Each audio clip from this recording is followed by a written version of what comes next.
Do you ever feel like you're constantly at odds with yourself? Like no matter what you do, it's never good enough? It's an everyday battle, constantly questioning whether you measure up, whether you're doing enough, whether you are enough. Self-love feels more like a distant dream than a daily practice. But have you ever wondered why that is? Why is it that we can so easily extend kindness to others but struggle to show ourselves the same compassion? Let's explore that. Self-love. We hear about it all the time. People say, you need to love yourself before you can love anyone else. Or, self-care is self-love. But what does it actually mean in practical terms? What does it look like in real life, outside of social media posts or inspirational quotes? At its core, self-love is about fully accepting yourself, not just when things are going well, but also when things aren't. It's about prioritizing your mental and emotional well-being, making decisions that nurture you, and setting boundaries that protect your energy. It's not just a feel-good buzzword. It's essential for living a fulfilling and balanced life. But why, when we know this, is it so difficult to practice? It's because self-love requires us to confront the parts of ourselves we often try to hide or ignore. It requires vulnerability, patience, and most of all, consistency. So, how do we start embracing self-love when it feels out of reach? I remember a time when I struggled deeply with self-love. Every small mistake felt like a personal failure. If I didn't meet a goal, or if I received even the smallest criticism, it felt like proof that I wasn't good enough. I was constantly comparing myself to others, whether it was through social media, in my personal relationships, or at work. It was exhausting, and it felt like I was climbing a never-ending mountain. I'm sure many of you can relate to this. Maybe you felt the pressure to be perfect, whether it's to be the best at your job, the perfect partner, or to maintain an image of always having it together. That pressure can be suffocating, can't it? There were days when I didn't even want to look in the mirror because all I saw was someone who wasn't enough. And that's the danger of negative self-talk. It becomes your reality. You start believing the stories you tell yourself. Have you ever caught yourself saying, "I'm not good enough," or "I'll never succeed"? Think about how often we speak to ourselves in ways we would never speak to a friend. So why do we do it to ourselves? But then, something shifted. I hit rock bottom. There was a moment when I realized that no amount of external validation, no number of likes, compliments, or achievements would ever fill the void inside me. The key moment was when I decided that I deserved better, from myself. I realized I couldn't keep waiting for others to validate my worth. It had to start with me. And it wasn't an easy realization. If you think this video is informative or helpful so far, go ahead and give me a thumb up by hitting the like button and subscribe if you wish to see more videos like this. Let's get back to the video.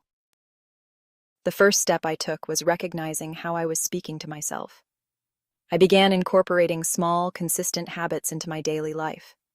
These were things like saying positive affirmations every morning, journaling to reflect on my thoughts, and practicing meditation to reconnect with myself. Let me tell you a little about affirmations. You've probably heard about them before, but they are more powerful than we think. I started by saying just one or two affirmations daily, like, "I am enough just as I am," or "I deserve to take up space." At first it felt awkward, but over time, I realized these words were slowly rewiring my brain. The things I was telling myself were becoming my new reality. I stopped seeking perfection and started celebrating progress. That was the real turning point, when I allowed myself to embrace progress over perfection. And you can do the same. From that point on, the journey wasn't easy, but it was worth it. I won't lie and say I transformed overnight.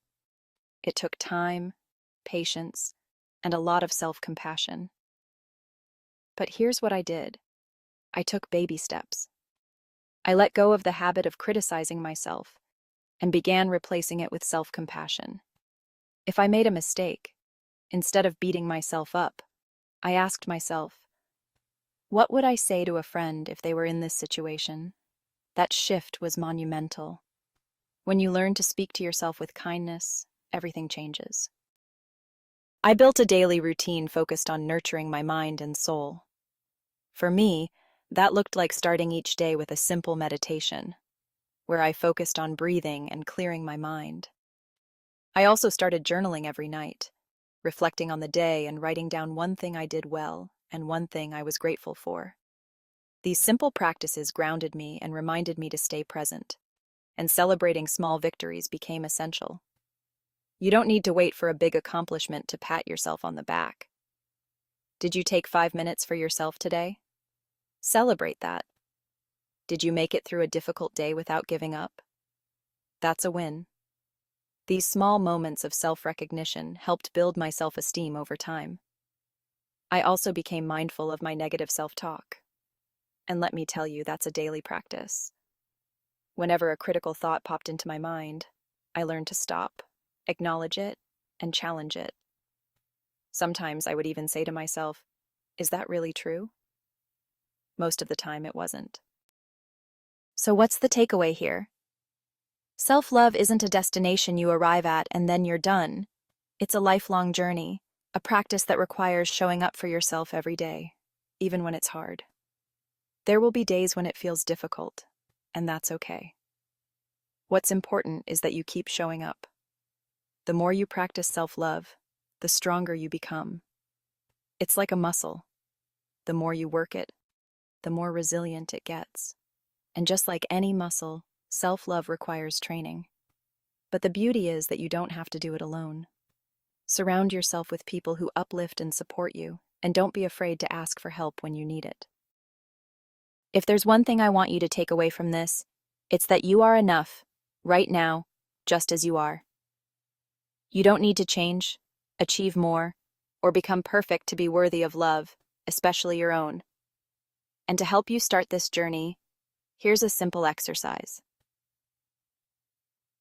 Tomorrow morning, when you wake up, look in the mirror and say one thing you appreciate about yourself.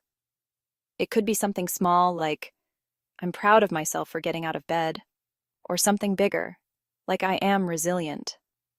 Try this for a week and see how it shifts your mindset. Remember, self-love is a journey, not a race. Be patient with yourself. Embrace who you are. And most importantly, know that you are enough, just as you are.